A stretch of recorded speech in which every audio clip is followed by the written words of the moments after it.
this is where their central fire was, kept everything warm. The low ceilings to prevent the heat from being wasted up top. You get about 30, 40 men sleeping in here. Again, this is where they did their warm, their cooking. If you notice, that piece of wood is normally not up there. It's normally open. It's also a form of sunlight because it gets very dark in the winter. What did they do about the bugs?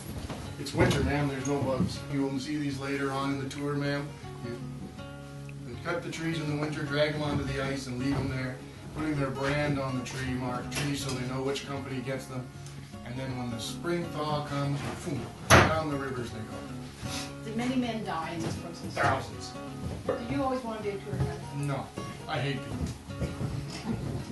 He's the surliest tour guide in the history of the world. We stay with the group. This guy is going too fast. Stand up top here with the axes and stuff, so you'd see just good man could do this in 20 minutes.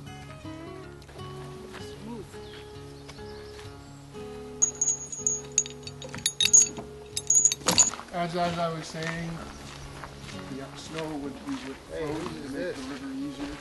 This is the apparatus that would do it. Here there are two reservoirs here. As we were going down, the driver would lift this up and water would come out the bottom. When this reservoir was empty, we'd turn around and use the other reservoir. Cool.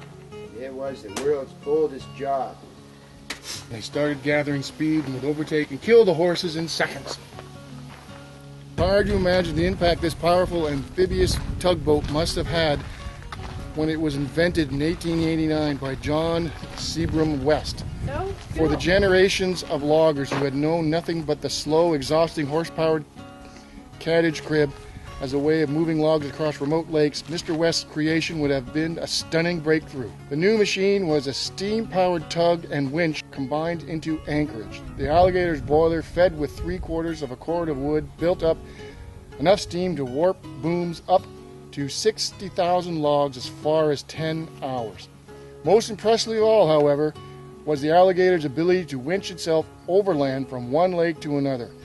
The two steel-plated runners, often greased and reduced friction, permitted the alligator to pull itself over logs placed crosswise at 6 or 8 foot 2 meters intervals along the portage.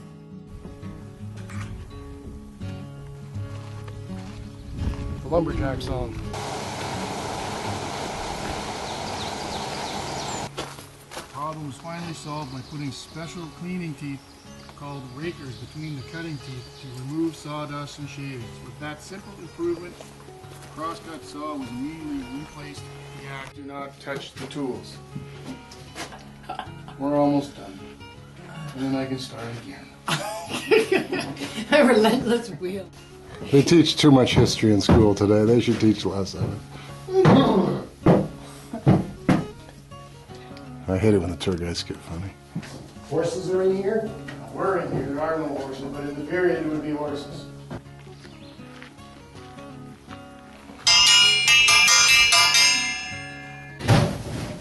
After a hard day, you don't need no mattress. Straightens the back out. It's quite comfortable.